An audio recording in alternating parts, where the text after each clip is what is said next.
All right, so are you ready to dive into something totally different today? We're going to be talking about the Day of Blacks celebration in Pasto, Colombia. Ooh, sounds intriguing. I'm ready. I was reading this article. It's called Day of Blacks in Pasto, a cultural phenomenon and world heritage. And let me tell you, this is not your average street party. World Heritage, huh? That sounds pretty serious. Yeah, so we're talking like UNESCO-recognized levels of cultural significance. Wow, UNESCO. That's a big deal. They Yeah. don't just hand out that designation to anyone. Right, exactly. It got me thinking, like, what makes this celebration so special? Well, I've always been fascinated by how different cultures blend and evolve over time. So this is right up my alley, this Day of Blacks thing. It sounds like it could be a really powerful example of that kind of cultural fusion. Okay, before we get too deep, could we just like back up and get the basics? Like, what actually happens on the Day of Blacks? Okay, imagine this. It's January 5th, you're in San Juan de Pasto, Colombia, and the city is bursting with music and dancing and color. Sounds like a party. It is. But here's the thing. Everyone, and I mean everyone, has their faces painted black. Wait, hold on. Everyone. Like everyone in the entire city? Pretty much, yeah. It's a tradition that dates back centuries. Okay, I'm going to be honest. That sounds kind of, well, I don't know, maybe it's a little controversial. I know, right? It's definitely something that makes you stop and think. But it's actually a really profound statement about equality and solidarity. Really? Explain that one to me. So to understand it, you got to go back in time. Think about what life was like for enslaved Africans during colonial times. I mean, they were denied basic freedoms, and they only had one day a year to really celebrate their culture and traditions. Wow, just one day. That's heartbreaking. Right, so you can imagine how important that one day was to them. It was a way of holding on to their identity, even in the face of oppression. Makes sense. So this day was like a form of resistance. Absolutely. And Wow. over time, this act of cultural expression became intertwined with the indigenous celebrations that were already happening in the region. Okay, so we've got this fusion of African and indigenous traditions.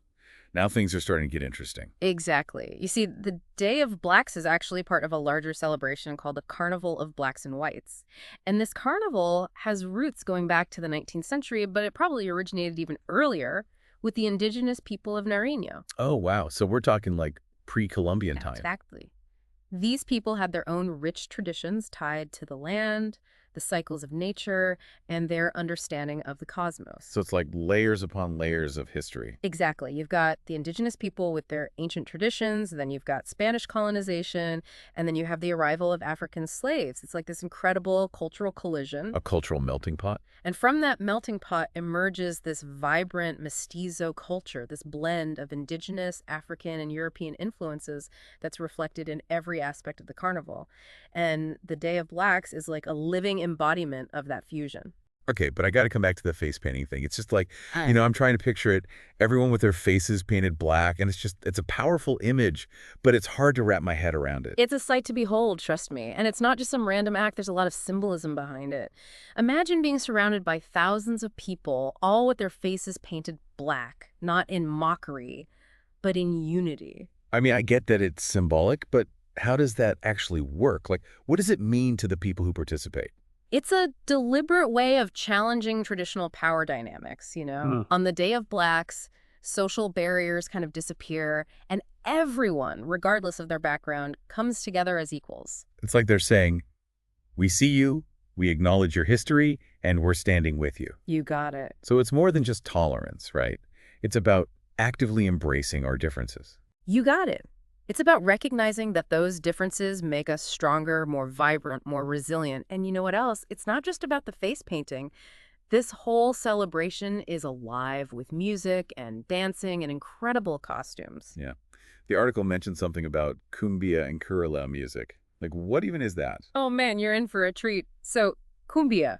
It's like the heartbeat of Colombia, this infectious blend of African drums and indigenous flutes and Spanish guitars. Wow, okay. That sounds pretty amazing. And what about curulao? Curulao comes from the Pacific coast. It's got these really cool syncopated rhythms and super powerful drumming. Man, I wish we could play some of this music right now. I know, right? But just imagine, okay, the streets are packed with people, everyone's dancing, the music's pulsing.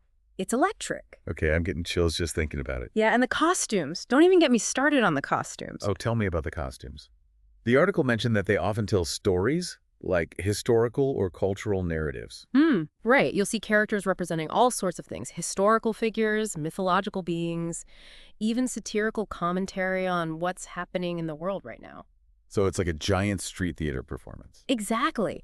And the craftsmanship is incredible. Some of these costumes are super intricate and elaborate, showcasing traditional techniques. And then others are more playful, like people just riffing and improvising. That's so cool. It's like this perfect blend of tradition and spontaneity. Uh-huh. Okay, now I really understand why UNESCO gave it that masterpiece title. Right. But it's not all just fun and games. There's a really deep social significance to this celebration, especially for Afro-Colombians. Oh, yeah, for sure. I mean, we were talking earlier about how this day was originally a form of resistance for enslaved Africans. Exactly. So for their descendants, the Day of Blacks is a celebration of resilience. It's Yeah. a way of honoring their ancestors and the hardships they endured. It's like turning a history of pain into a celebration of strength and identity. Powerful, right.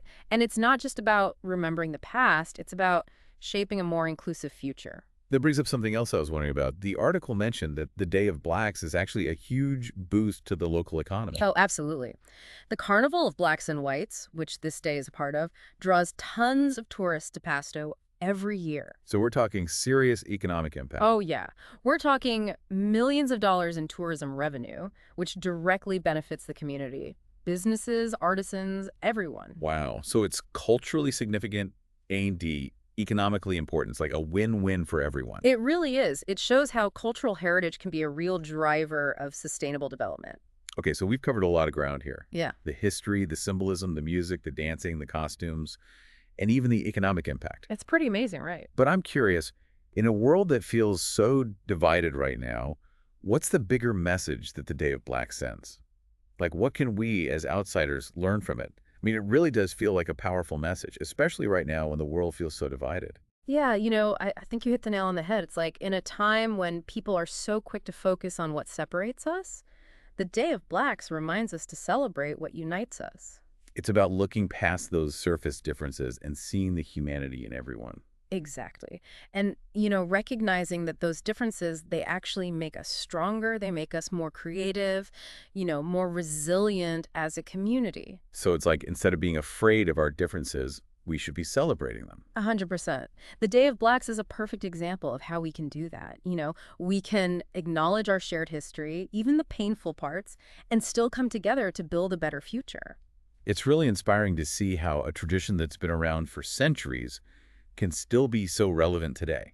Totally. And what's even more amazing? This tradition isn't stuck in the past. It's still evolving, it's adapting, it speaks to the issues of our time. Yeah, that's the beauty of living traditions, right? They have these deep roots, but they're also flexible. They grow and change with us. It's like they're always reminding us that culture isn't some museum piece. It's alive, it's breathing, it's constantly being shaped by the people who practice it. This whole deep dive has been such an eye-opener for me. I feel like Yeah. I've learned so much about the power of cultural celebration. Me too. And what I hope our listener takes away from this is that the spirit of the Day of Blacks, it's not limited to Colombia. It's something we can all embody. This commitment to building a world where everyone feels seen, everyone feels heard, and everyone feels valued. So to wrap things up, I think we should leave our listeners with a little something to think about.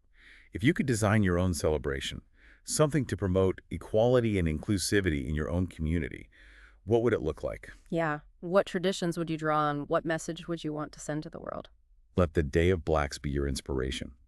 Remember, even in a world full of challenges, the pursuit of unity and understanding, that's a celebration worth having. Absolutely. And, the next time you meet someone who seems different from you, don't just see a stranger. See a potential friend, another human being sharing this journey with you. So true. Well, that's about all the time we have for today's deep dive. Until next time, keep exploring the world with those open hearts and curious minds. And remember, we're all just trying to paint our own little piece of the big picture. Beautiful. Thanks for joining us.